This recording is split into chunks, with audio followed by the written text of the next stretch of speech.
Vem de Piracicaba e se esconde, né? Queridos irmãos e irmãs no ideal espírita, companheiros e companheiras nessa jornada terrena, é sempre uma grande alegria retornar a essa casa e é com o coração transbordando dessa alegria que eu saúdo a todos. Boa noite. Sejam todos bem-vindos, sintam-se todos acolhidos, abraçados, que cada um de nós possa encontrar aquilo que veio buscar nesta casa, nessa noite. Eu, particularmente, de minha parte, conhecedor de minhas acanhadas, das minhas limitações e do acanhado círculo de aquisições no campo moral, eu rogo humildemente aos bons espíritos, aos benfeitores espirituais dessa casa que possam me inspirar para que eu possa transmitir alguma mensagem para vocês e para mim também, porque é curioso que quando a gente fala é quando a gente aprende de verdade.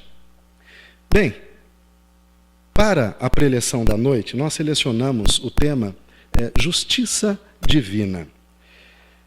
Sobretudo no momento em que nós vivemos, a gente fica muito próximo e se confundem os termos justiça com vingança ou com retaliação. Então a gente vai acompanhar um pouco sobre como o espírita compreende a questão da justiça de Deus.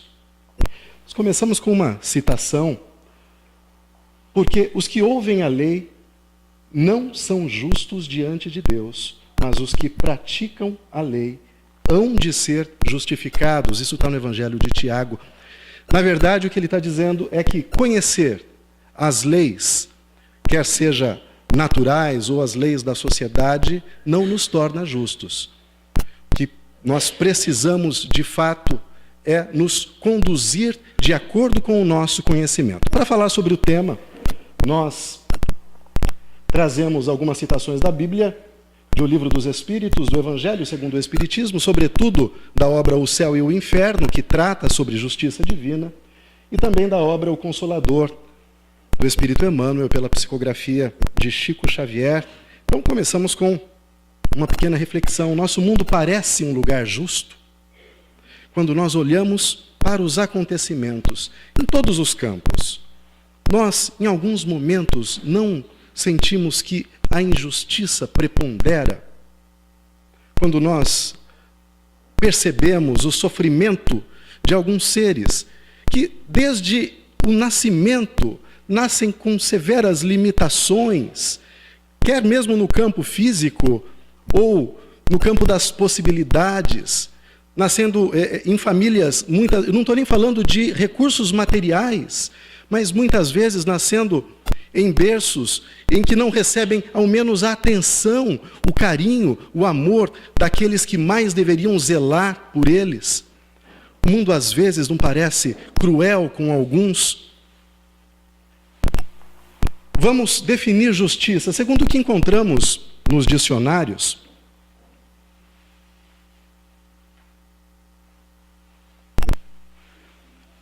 Justiça é o princípio básico que mantém a ordem social, através da preservação dos direitos em sua forma legal. Justiça está relacionada com a aplicação de leis que garantam a igualdade de direitos, segundo o conceito todos são iguais perante a lei. E aí perguntamos, Kardec pergunta, perante Deus são iguais todos os homens? Não é isso que nós aprendemos? Que todos nós somos iguais? Então vamos ver o que os espíritos respondem quando Kardec faz essa indagação. Olha a pergunta de Kardec. Perante Deus são iguais todos os homens? A resposta é a que se segue. Sim, vírgula. Todos tendem para o mesmo fim, e Deus fez suas leis para todos. Veja que tem um pequeno adendo nessa resposta. Sim, segue-se uma vírgula. Deus fez suas leis para todos. O que significa? Que nós somos iguais, no tocante a todos estarmos submetidos às mesmas leis. Mas não significa que todos nós sejamos iguais em aquisições. Vejam, nós espíritas aprendemos que temos um começo. Existiu um momento em que deixamos, em que o princípio que faz parte de nós, o princípio vital que nos anima hoje, animava corpos animais. Esse mesmo princípio animou minerais, animou vegetais, animou animais superiores, até que em determinado momento, pelo toque divino, nós ganhamos luz, a consciência de nós mesmos, o que vem retratado lá na Gênese, o primeiro livro da Torá judaica. É aquele momento em que nós nos reconhecemos como seres humanos. E é interessante que na Gênese a gente percebe, não na Gênesis, né, não na Gênese de Kardec, nós percebemos que naquele momento o homem se envergonha de si mesmo, ele se reconhece nu, ele se esconde no jardim para que Deus não o veja naquelas condições. Até aquele momento, ele vivia uma vida animal, que não tem plena consciência de si. Daquele ponto em diante, nós nos tornamos humanos. Mas quando foi isso? Foi no mesmo momento para todos nós? Aconteceu numa data definida em que Deus criou todos os homens, que nos tirou da animalidade, da vida animal para a vida humana, no mesmo instante? Não, cada um de nós se tornou homem num tempo diferente. Existem aqui entre nós espíritos seculares, outros espíritos milenares. Tivemos alguns 10 encarnações, outros 100, outros 1000 encarnações neste planeta, em outros planetas. Nós não sabemos de onde viemos ou desde quando nós caminhamos sobre a Terra. Na última vez que estive aqui, fizemos uma palestra sobre misericórdia, e eu falei daquela passagem do devedor, que vai até o rei, quem estava aqui se lembra, em que o servo devia 10.000 talentos ao rei. Isso convertido em denários, em dias de trabalho. Um denário era o equivalente ao pagamento de um dia de trabalho. Então, este servo, segundo Jesus, devia 10.000 talentos. Precisam 6.000 denários para compor um talento. Então, a dívida daquele servo remontava a aproximadamente 150.000 anos. Isso é, seria necessário trabalhar 150.000 anos para poder arcar com aquela dívida. Pensem bem, por que Jesus vai dar um exemplo como esse, de uma dívida de 150.000 anos? Porque talvez seja o tempo médio em que caminhamos sobre a Terra, há 150.000 anos. Então, se não temos o mesmo começo, temos experiências diferentes uns dos outros. Aquilo que eu vivi, as experiências que eu vivi, são únicas. Aquilo que cada um de vocês experimentou também é única. Eu não posso ver a vida com os olhos de vocês, como vocês não podem olhar para a vida com os meus olhos. Neste ponto, nós somos totalmente ímpares. Nós somos diferentes uns dos outros. Conhecedores disso, nós concluímos a necessidade que temos de respeitar a história do nosso semelhante, daquele que caminha ao nosso lado. Que direito nós temos de julgar alguém, de julgar a conduta de alguém, as atitudes de alguém, se não sabemos o que ele viveu? Não sabemos nessa existência, que dirá nas existências anteriores. Por mais cruel que alguém pareça, que as atitudes possam parecer para a gente num primeiro momento, Nós não sabemos o que aconteceu no passado. Eu me lembro que uma vez, num programa Visão Espírita em Santa Bárbara, o Geraldo de Tarso, que é o apresentador do programa, ele contou uma história. Ele é médico, cirurgião, e ele disse que uma vez de plantão, aconteceu em Santa Bárbara do Oeste um assalto e uma troca de tiros entre o assaltante e a vítima. E o assaltante foi baleado pela polícia, com a polícia no meio, e o assaltante foi baleado pela polícia, assim como a vítima. E eles foram levados ao hospital em que ele atendia. E ele era obrigado a classificar a gravidade daquelas vítimas para dar prioridade no atendimento daquele que fosse mais grave. Olha que coisa difícil. Ele estava ali diante do assaltante e diante da vítima. E ele precisava escolher entre os dois para dar prioridade no atendimento. O que fazer?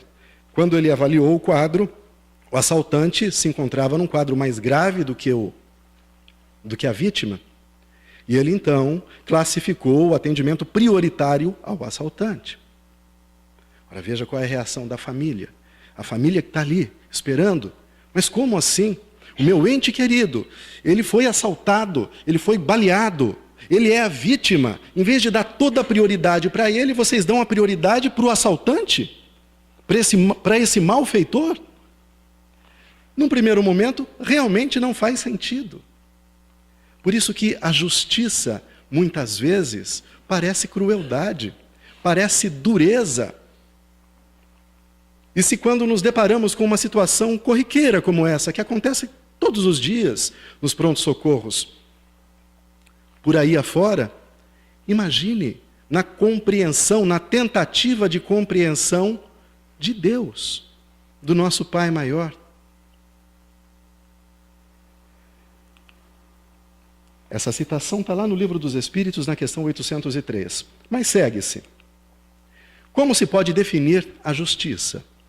Então, sabendo que não somos iguais, eu considero que na educação, muitas vezes infantil, um dos maiores erros, talvez, seja ensinar a criança que todos somos iguais. Nós não somos iguais. Talvez a criança devesse ser educada para compreender que todos somos diferentes e muito diferentes, mas que devemos respeitar exatamente as diferenças. Que o que nos faz homens e mulheres, o que dá a nossa identidade é justamente a nossa diferença. Pois nós nos identificamos com a outra pessoa, nos reconhecemos ao olhar para o outro. Daí a necessidade que temos de viver em sociedade. Então, ensinar para as crianças que todos somos iguais. Quando elas saem para a vida, quando elas começam a frequentar a escola, elas começam a ver crianças que são totalmente diferentes delas, não só na aparência física, mas na conduta, porque receberam uma educação diferente e elas não compreendem. Mas Kardec continua e pergunta como se pode definir a justiça. E a resposta é: a justiça consiste em cada um respeitar os direitos dos demais. Parece muito simples. Então, assim como eu respeito a história de cada um, eu respeito os direitos que cada um tem. Mas quem determina esses direitos? O que é que determina esses direitos? Também é pergunta de Kardec. Duas coisas, a resposta do Espírito de Verdade: a lei humana e a lei natural. Aqui só para a gente passar rapidamente, a lei natural é a lei de Deus. É a única verdadeira para a felicidade do homem. Indica-lhe o que deve fazer ou deixar de fazer. E ele só é infeliz quando dela se afasta. E quais são as leis humanas? As leis humanas são as leis que nos regem. Começa pela Constituição Federal, pelas leis estaduais, pela lei orgânica municipal, pelo estatuto do condomínio onde a gente mora. Todos nós estamos submetidos a todas essas leis, da menor para a maior, do condomínio, da cidade, do estado, do país, a Constituição Federal. Então, todos nós temos obrigação de nos submetermos a essas leis, desde que vivemos em sociedade. E parece que é muito simples, mas é muito difícil. Nós temos um uma rebeldia intrínseca em nosso comportamento, difícil de explicar até para nós mesmos. Nós não gostamos de nos submeter às coisas. É como se tivéssemos a nossa liberdade tolhida. Nós queremos fazer o que queremos no momento em que a gente quer. O semáforo fecha. A gente não quer parar, a gente quer continuar. É curioso isso, né? Um amigo estava dizendo que no Japão, quando o semáforo fica amarelo, é devagar que vai fechar. Aqui no Brasil, quando fica amarelo, é pisa que vai fechar. É justamente isso, a gente quer passar. Acelera que vai fechar, dá tempo ainda. E a gente vai. Quem já teve a oportunidade de viajar para o litoral, num final de semana prolongado, alguma coisa assim, percebe esse comportamento. No acostamento. A gente está lá na fila, ou a gente está no acostamento, eu não sei. A gente está na fila e passa aquela fila de carros no acostamento. Né? Aí tem dois sentimentos, um de raiva da pessoa e outro de raiva da gente, porque também queria estar lá. E nos falta alguma coisa. Né? Mas se eu pudesse, eu estaria lá também. Está dando certo para eles. E assim em todos os sentidos. Com coisas pequenas. A gente contrata um plano de TV de uma operadora qualquer e a gente quer dar um jeito de puxar uma extensão lá no quarto, mas nós não contratamos aquilo. Ah, mas é injusto. É injusto, mas a legislação diz que eles podem cobrar. O que fazer? Nos submeter. Mas é difícil. Mas é um exercício diário, da gente se submeter às pequenas coisas. Se a gente não se submete às pequenas coisas, como a gente pode aceitar as grandes coisas? Na obra O Céu e o Inferno, tem uma história de um jovem de 20 e poucos anos, doente, que no último sopro de vida ainda conseguiu chamar a mãe, abraçá-la, antes de partir. E a mãe disse-lhe: meu filho, em breve nos encontraremos. E enquanto os presentes ali socorriam ele, nos estertores da morte, ela se afastou, com as mãos cobrindo o rosto. Quando deram-se conta e foram procurá-la, a encontraram no celeiro, enforcada. O enterro foi da mãe e do filho junto. Ela se suicidou por amor, de tanto que ela amava o filho e que não aceitava aquela separação. Quando Kardec faz a evocação desse espírito, ela se manifesta totalmente revoltada contra Deus, culpando Deus, porque Deus não entende o amor de uma mãe. Deus não entende a dedicação de uma mãe ao gerar, ao carregar durante 9 meses, ao alimentar, amamentando, ajudando a formar a carne, o sangue. Deus não compreende para aquela mãe. E aí então ela, na revolta, por não compreender e aceitar Deus, não se submeter, ela tira a própria vida. E aos poucos, na conversa, eles vão tentando convencê-la. E ela só se toca, se deixa tocar, quando eles dizem para ela que o filho dela a está observando. O seu filho a está observando, porém ele não pode se aproximar de você, enquanto você não se arrepender do que você fez e tudo mais. Até que ela inicia ali um processo de retorno ao caminho que ela deveria andar. Mas eu só contei essa história para a gente ter um exemplo do quão é difícil a gente se submeter. Se não nos submetermos, como eu disse, às pequenas regras do dia a dia de conduta. Eu moro num condomínio impressionante, cada um tem um controle remoto. Para passar o carro, a gente abre um portão grande para passar o carro. E cada um temos a própria chave para que os pedestres utilizem um portão menor que tem do lado. Mas é incrível, os moradores eles querem sair a pé com o controle remoto. Abre um portão enorme para sair a pessoa a pé. Aí ele entra a pé, também abre aquele portão enorme, colocando todo mundo em risco. Por quê? Por que não usar o controle para o carro e a chave para a pessoa? Por que essa insistência? Por que o síndico tem que chamar atenção, tem que dar advertência, tem que dar multa? Por quê? Porque a gente insiste em ser rebelde. E a lei natural, então, essas são as leis humanas, né, que eu falei, e a lei natural é a lei de Deus. Não vamos falar sobre todas as leis, mas a gente vai passar por elas, só para a gente entender. Lei da adoração, tudo isso tem lá no Livro dos Espíritos, tá? Lei da adoração, poderíamos fazer uma palestra sobre cada uma dessas leis, mas só para a gente passar e entender. Lei da adoração, que demonstra a nossa posição de criatura, de humildade. Lei do trabalho, que denota a nossa responsabilidade de ação. A lei de reprodução, nossa obrigação com a perpetuação da espécie. Lei de conservação, a lei de destruição, o velho tem que dar lugar para o novo.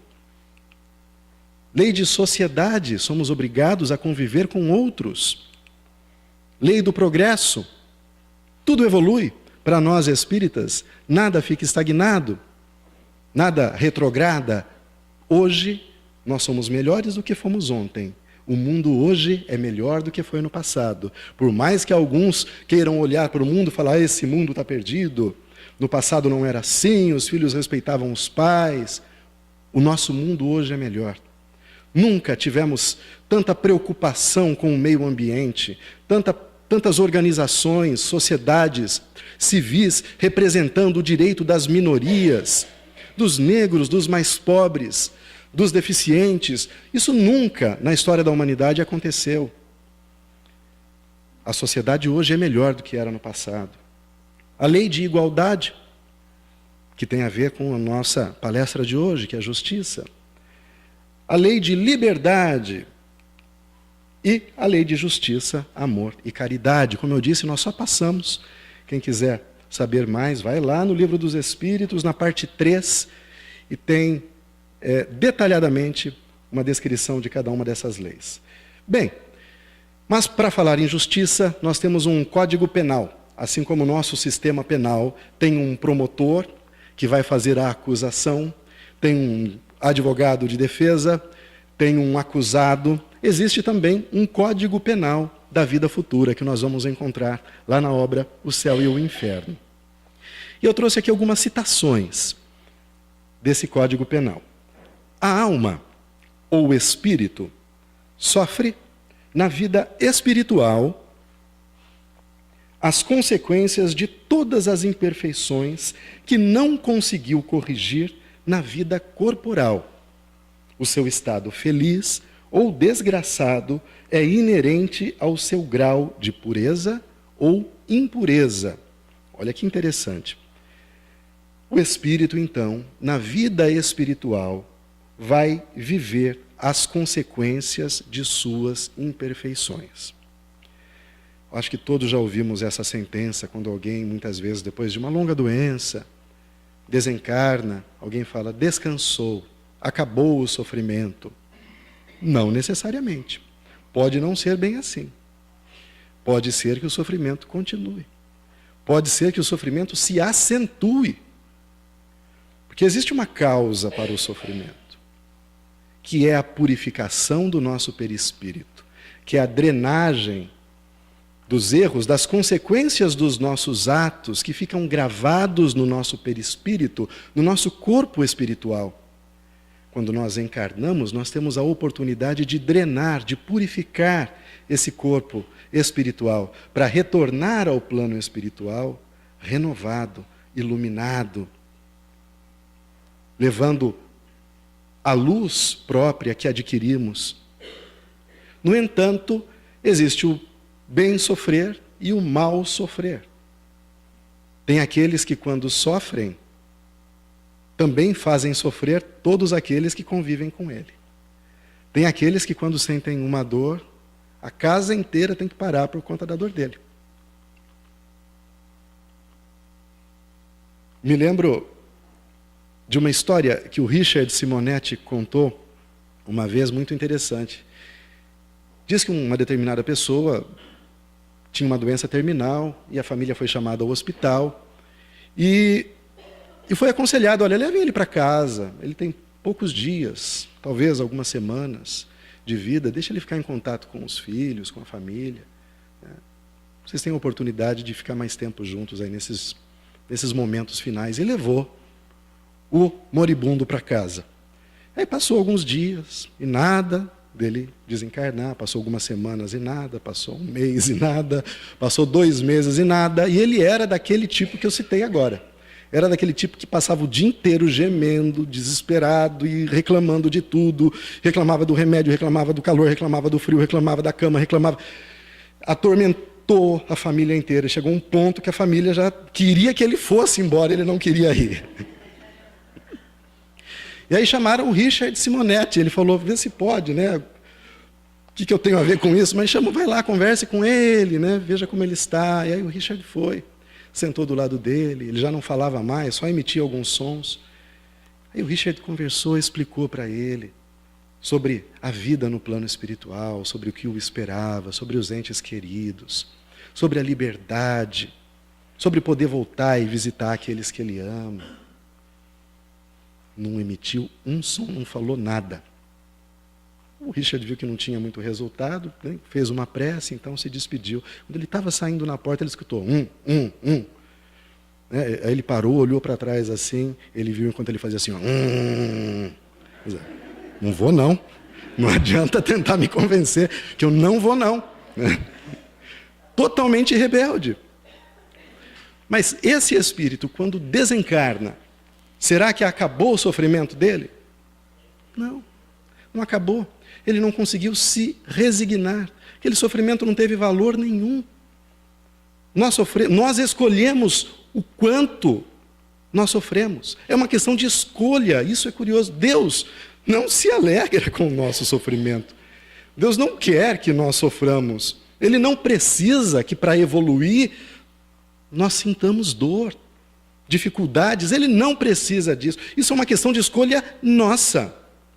Por amor, Ele nos deu a liberdade, o livre-arbítrio. Nós escolhemos o que vivemos. Plantamos hoje, colhemos amanhã. O que colhemos hoje foi plantado ontem, mesmo que nós não nos lembremos. E esse entendimento nos dá toda a responsabilidade sobre cada aspecto de nossas vidas.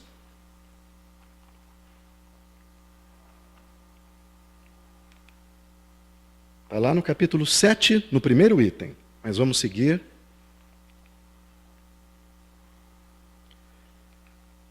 A completa felicidade prende-se à perfeição. Isto é, à purificação completa do espírito. Toda imperfeição é, por sua vez, causa de sofrimento e de privação de gozo, do mesmo modo que toda perfeição adquirida é fonte de gozo e atenuante de sofrimento. Então, se por um lado nós somos responsáveis e vivemos as consequências de todo ato nocivo que nós praticamos, se de um lado acontece isso, por outro lado, nós também somos recompensados por todo o bem que fazemos. Não existe um só pensamento de amor, de caridade, de benevolência, de indulgência, de compreensão ao nosso semelhante, nenhum pensamento desse que não tenha uma consequência. É interessante o espírita que ele só trata da lei de causa e efeito para falar das dores e dos sofrimentos. Mas ele pouco se dá conta que a lei de causa e efeito também opera sobre as coisas boas que fazemos e principalmente sobre as coisas boas que fazemos. Quando nós lemos a assertiva que o amor encobre uma multidão de pecados, é exatamente isso que significa. Uma pequena atitude positiva é capaz de suprimir anos de erro. Basta que nós tenhamos coragem para mudar essa atitude. Quando nós nos dirigimos a esta casa, O nosso objetivo é nos transformarmos. Mas não uma transformação de fora para dentro. A gente não vem para cá porque a gente quer ser transformado, e sim porque nós queremos nos transformar. E esse conhecimento espírita nos dá as bases para que a gente possa olhar para as outras pessoas sem culpá-las, sem sentir raiva, sem crítica, sem acidez, porque nós passamos a compreender. É nesse ponto que o conhecimento potencialmente pode nos transformar. Só seremos felizes quando nos despojarmos de cada traço desses erros que acumulamos ao longo dos milênios. São muitos. Eu já dei esse exemplo aqui, talvez na palestra anterior, mas é interessante. Quando nós retornamos a este planeta, a gente retorna com alguns comprometimentos. Não gosto da palavra dívida, mas com comprometimentos. E temos a oportunidade de saudá-los. Mas, na maior parte das vezes, a gente retorna para lá mais endividado do que a gente chegou. E é curioso, porque a gente deve R$1.000. Era como chegar num banco e falar, olha, dá para dividir essa dívida para mim? Eu não tenho R$1.000. O gerente fala assim, olha, eu vou dividir para você em 1.000 parcelas de R$1. E vou te dar mais 1.000 para você poder investir, né, e poder me pagar. Olha que coisa. Você dividiu uma dívida de 1.000 em 1.000 de um. Será que dá para pagar? 1.000 de R$1? Dá para pagar. A gente fica animado antes de vir para cá no planejamento reencarnatório. E a gente fala, não precisa ser 1.000 de um, não. Divide em 10 para mim de 100, que está ótimo. Nossa, eu dou conta de pagar. Dou conta tranquilo. Porque a gente está animado, está forte, né? Na hora que vem para cá, esquece dessa dívida. Esquece desse compromisso. Não paga os 100, não paga nenhum e volta devendo 5.000. Aí a gente retorna novamente numa outra existência, chega lá novamente, olha, agora eu estou devendo 5.000. Como é que faz? Olha, eu vou dividir em 5.000 parcelas de um. E a história recomeça. Só que nós vivemos um período complicado de transição e a gente tem que tomar cuidado. Porque nós encarnamos e reencarnamos neste planeta muitas vezes. Jesus encarnou aqui na Terra há 2.000 anos, pessoalmente para nos ensinar o caminho. Não é pouca coisa. O nosso governador espiritual reencarnou aqui na Terra. Eu digo reencarnou na Terra porque ele já teve outras encarnações que desconhecemos. Porque todos reencarnamos, mas na Terra ele encarnou há 2.000 anos. Não é pouca coisa. E veio e contou historinhas para a gente, parábolas. Historinhas de plantadores, de ovelhas, de pastores. Assim como nós fazemos para as crianças do prezinho, do jardim de infância, para que a gente pudesse entender que amor que ele teve com a gente há 2.000 anos, e a gente está aqui batendo cabeça, ainda não entendeu. A alma traz consigo o próprio castigo ou o prêmio, onde quer que se encontre, sem necessidade de lugar circunscrito. O inferno está por toda parte em que haja almas sofredoras, e o céu, igualmente, onde houver almas felizes. Aqui na Terra, quando a gente está encarnado, é muito mais fácil, acreditem. Por isso que eu falo que quando a gente volta para lá, a coisa fica pior. A gente está aqui, tem oportunidade aqui, hoje. Quando voltar para casa, hoje, aqui na frente já, nós podemos ser diferentes hoje. Porque aqui na Terra, vejam bem, se você está num lugar e não está bem, está desagradável ali, está confuso, tem gente que você não gosta, você faz o quê? Sai dali e vai para o outro. O outro está melhor, muitas vezes. Não é assim que a gente faz? Aqui não está bom, eu vou para outro lugar. Eu pego meu carro, eu vou para outro lugar, vou para o lugar onde eu encontro a minha paz, por exemplo. E no plano espiritual? No plano espiritual, você projeta o mundo exterior de acordo com o seu mundo interior. Para onde você vai, você leva o seu mundo consigo. Se você é perturbado, você leva essa perturbação para onde você for.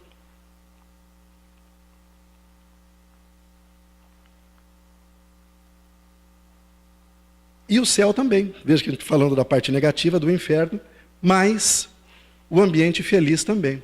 O espírito no plano espiritual, né, desencarnado, ele quando ele está em equilíbrio, ele está equilibrado em qualquer lugar. Nós aqui na Terra é que temos muita dificuldade. Dificuldade de concentração. Eu participo de um trabalho mediúnico às quintas-feiras, e às vezes um barulho na rua, aquilo me desconcentra, me tira um pouco da... E não deveria, porque quando a gente está totalmente equilibrado, o mundo não nos afeta. A gente está totalmente em sintonia com os planos maiores.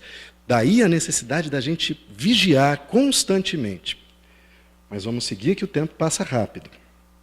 O bem e o mal que fazemos decorrem das qualidades que possuímos. Essa parte é interessante e um pouco difícil de entender, mas vamos lá. O bem e o mal que fazemos decorrem das qualidades que possuímos. Não fazer o bem quando podemos é, portanto, o resultado de uma imperfeição. Se toda imperfeição é fonte de sofrimento, o espírito deve sofrer não somente pelo mal que fez, como pelo bem que deixou de fazer na vida terrestre. Olha que interessante. Uma vez um amigo me falou, olha, eu não sou de religião nenhuma, não vou em lugar nenhum, mas a minha parte eu faço. Eu cuido da minha família, eu crio os meus filhos e eu nunca fiz mal para ninguém. Está feito. Esse é o entendimento de muitas pessoas. Basta não fazer o mal para os outros que eu estou fazendo a minha parte. Isso mostra que não. Que nós temos a responsabilidade de fazer o bem. Porque a sociedade evolui só quando nós nos dispomos a fazer o bem. Deus ajuda o homem pelo homem. A cada aquisição que logramos, nós encontramos condições de fazer algo para o outro. Cada pequena aquisição. Agora, negar, e eu não estou dizendo de dinheiro, nada disso. A gente fala sobre ouvir a outra pessoa, muitas vezes, perguntar como ele se sente ou como ela se sente. Uma palavra de consolo, uma simples palavra. Vai dar tudo certo, acredite, tenha fé. Isso vai passar, essa dor vai passar. Às vezes é só isso que as pessoas precisam. Ao contrário, quando nós nos encontramos em grupos, ao invés de diminuir os problemas, a gente acaba potencializando, acentuando os problemas. Alguém reclama de alguma coisa, você reclama de outra, o outro reclama de outra, o terceiro de outra. Alguém sente uma dor, o outro tem uma dor maior, você nem se compara à sua dor. Porque a gente não gosta de perder em nada, né? Nem na desgraça a gente gosta de perder. Como é que pode? Ele acha que sofre mais do que eu. Não sabe o que é ser eu. Eu é que sofro de verdade. Sim, e aí a conversa parece que é uma competição de desgracença. Somos responsáveis pelo bem do outro. Tem um texto muito bonito na obra Coragem, do Espírito Emmanuel. Hora Difícil é o nome do texto. É muito interessante. Nesse texto, ele explica que os benfeitores espirituais utilizam-se de nós para o auxílio de todas as pessoas. E eles se utilizam das pessoas que nós auxiliamos para nos auxiliar. Eu fiquei impressionado quando li isso. Através do doente que nós auxiliamos, é que ele nos auxilia. E quando eu me aprofundei nesse entendimento, eu fui compreender que a gratidão é um mecanismo de distribuição de bênçãos. Como assim? Quando eu faço alguma coisa boa para alguém, essa pessoa, pela gratidão, me devolve muito mais do que aquilo que eu dei. E alguém pode pensar, mas tem um monte de gente ingrato aqui, eu faço as coisas, ninguém tem gratidão. Talvez a pessoa que você está auxiliando realmente viva numa condição, né, a condição evolutiva dela ainda não permita que ela manifeste gratidão. Ela ainda é limitada nesse aspecto. Mas pensem comigo, essa pessoa também não tem um guia espiritual? Ela não tem um mentor espiritual, alguém que a acompanha e que cuida dela? Quando a gente ajuda essa pessoa, o que esse anjo faz na mesma hora? Quando você dá um pão para alguém que está com fome, do lado daquela pessoa tem um espírito. O que ele faz naquele instante? Ele ergue as mãos aos céus e pede a Deus para que abençoe aquele que ajudou o seu tutelado. É assim que eles nos ajudam. Quando nós ajudamos o outro, nós passamos a ser condutores das bênçãos. E a gratidão é um mecanismo de retorno. Assim cria-se um ciclo infinito de bênçãos, que se fosse realmente posto em prática por toda a humanidade, realmente diminuiria o nosso sofrimento e nós evoluiríamos como indivíduos e como planeta. Iríamos do dia para a noite para um mundo de regeneração. Sendo infinita a justiça de Deus, o bem e o mal são rigorosamente considerados. Como eu disse, tudo que fazemos de mal e tudo que fazemos de bem. Não havendo uma só ação, um só pensamento mau que não tenha consequências fatais, como não há uma única ação meritória, um só bom movimento da alma que se perca. Esse slide é só para a gente se posicionar, né, que somos fora da lei. Praticamente eu tenho esse slide em quase todas as palestras minhas, para que a gente se compenetre de nossa situação. Nós somos espíritos fora da lei.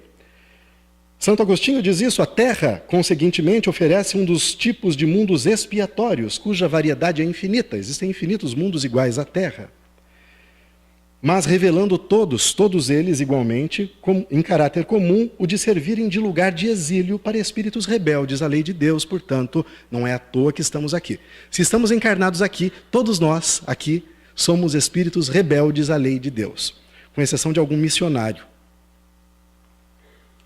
São poucos, bem poucos. Como então, se somos rebeldes, como voltar para os trilhos? Olha lá. Coloquei uma imagem de um trilho de trem. Como voltar a caminhar nos trilhos das leis naturais, das leis de Deus? Kardec, em O Céu e o Inferno, diz que são necessários 3 coisas: arrependimento, expiação e reparação. Constituem, portanto, as 3 condições necessárias para apagar os traços de uma falta e suas consequências. Arrependimento, expiação e reparação. A gente vai falar sobre arrependimento. Eu mudo um pouco a ordem disso. Para mim, a expiação vem primeiro. Quando a gente comete alguma falha, veja que não tem ninguém nos julgando e dizendo: você fez isso, vai acontecer aquilo com você.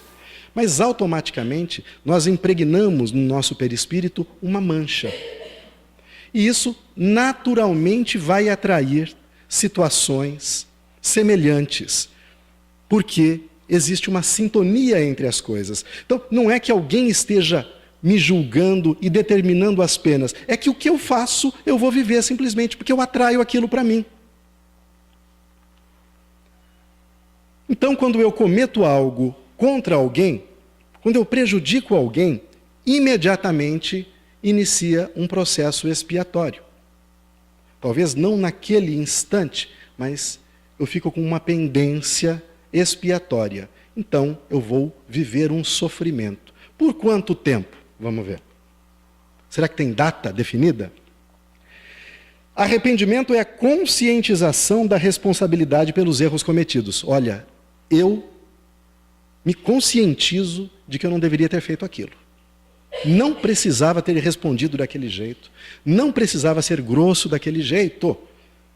Não precisava buzinar e xingar o rapaz que estava lá no semáforo dormindo, que esqueceu da vida, que estava olhando o celular. Responsabilidade pelos erros cometidos e o sincero desejo de reajustar-se às leis divinas. Então tem que ter um arrependimento, mas um desejo de se reajustar. E ele continua: o arrependimento suaviza os travos da expiação. Então veja que aí mostra para a gente que o indivíduo já estava expiando antes de se arrepender, abrindo pela esperança o caminho da reabilitação. O arrependimento pode dar-se por toda parte e em qualquer tempo. Olha bem, em qualquer tempo. Se eu cometi o erro agora, eu posso me arrepender daqui a 30 segundos. Eu acabei de falar o que não devia, me arrependo logo em seguida. Se for tarde, porém, o culpado sofre por mais tempo. Olha aí, está explicado para a gente a nossa vida toda, só nessa resposta. Se eu demoro a me arrepender, eu sofro por mais tempo. Estou sofrendo? Eu estou, em muitos aspectos da vida. Todos nós estamos, eu acredito, em muitos aspectos da vida. O que falta para a gente? Um arrependimento sincero. Mas para nos arrependermos sinceramente, é preciso que nos conscientizemos da nossa real situação. Que somos devedores de fato. Que precisamos mudar de fato. E que queremos uma oportunidade de restituir aquele a quem prejudicamos. A gente vai ver isso. Kardec pergunta: basta o arrependimento durante a vida para que as faltas do espírito se apaguem e ele ache graça diante de Deus? Porque a gente já viu isso também, né? A pessoa na hora da morte, você se arrepende. Me arrepende, está salvo, foi para o céu. Será que funciona desse jeito?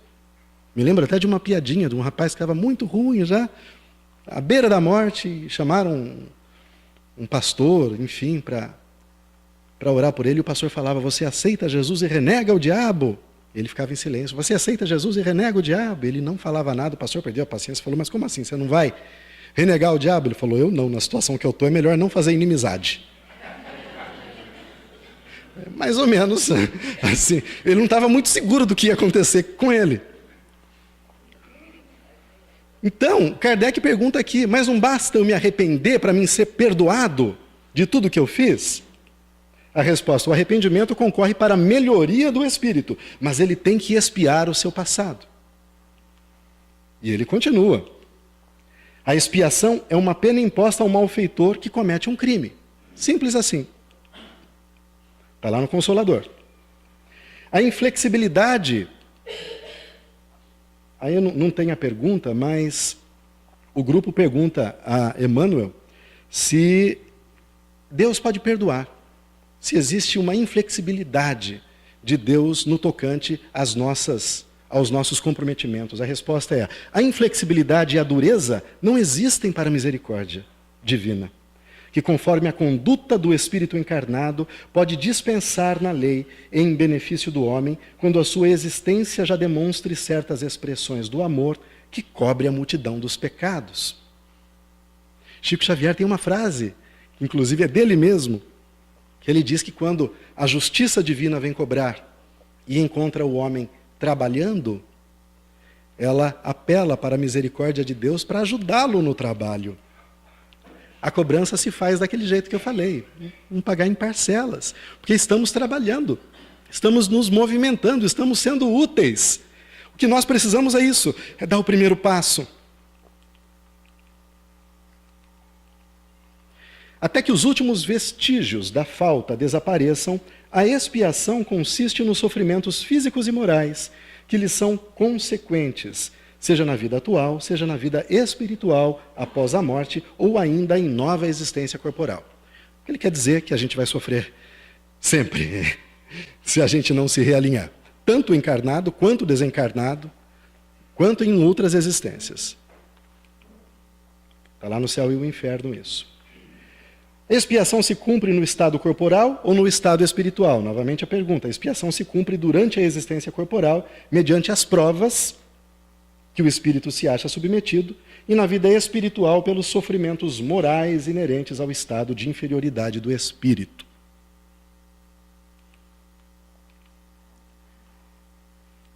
E reparação. Lembra que são 3 coisas: arrependimento, expiação e reparação. Reparação é o que eu acho mais interessante. Eu me surpreendi quando eu aprendi sobre reparação, de verdade, com esses textos, lá no céu e o inferno. Reparação consiste em fazer o bem àqueles a quem se havia feito o mal. Olha bem, muita atenção a esta frase. Fazer o bem àqueles a quem se havia feito o mal. É para aquela pessoa. Quem não repara os seus erros numa existência, por fraqueza ou má vontade, achar-se-á numa existência ulterior, isto é, próxima, em contato com as mesmas pessoas que de si tiverem queixas e em condições voluntariamente escolhidas, de modo a demonstrar-lhes reconhecimento e fazer-lhes tanto bem quanto mal lhes tenha feito. Olha, daí a gente entende aquela orientação de Jesus para a gente fazer as pazes com o nosso inimigo enquanto estamos no caminho com ele, antes que ele desencarne ou que nós desencarnemos. Porque muitas vezes a gente tem um desafeto, a gente tem uma pessoa que a gente não gosta, um parente, alguém que a gente brigou há um tempo atrás. Olha, eu perdoo, mas eu não quero saber dele, eu não quero ouvir. Só que fica uma ligação entre vocês. Essa ligação permanece. Você tem que desejar fazer o bem para aquela pessoa, para que isso se dissolva completamente. Mas e se não deu tempo? Veja que reparação é fazer o bem para aquele. E se não deu tempo, como a gente faz? E se ele já desencarnou, como a gente faz?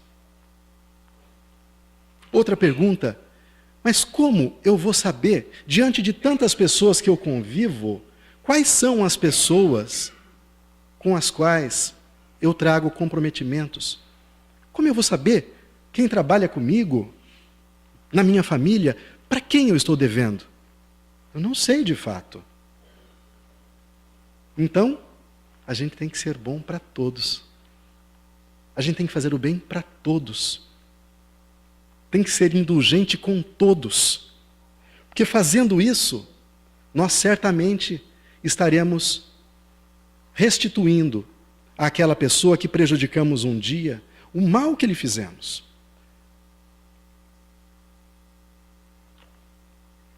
Mas é difícil, não é? Quantos aqui, enquanto eu falo isso, se lembram, passa pela mente o nome de algumas pessoas que conheçam, parentes, um irmão distante, uma pessoa. A gente tem vontade de ligar, mas não liga. Eu talvez tenha algumas pessoas nessas condições ainda. Trago uma dívida gigantesca com todos. Por isso que Emmanuel diz que o homem inteligente é consciente da dívida que ele traz para com a sociedade. Tem aqueles que dizem: eu não devo nada para ninguém. Eu trabalho, pago minhas contas, pago os meus impostos, eu não devo nada para ninguém. Não sabe o que está dizendo. Deve muito, e para muitas pessoas. E essas pessoas são colocadas, você veja ali, eles são posicionadas, né, e nós aceitamos voluntariamente essa posição. Vamos pensar só próximo de nós. Um filho, uma pessoa que no passado você prejudicou financeiramente. Você fez com que ele perdesse bens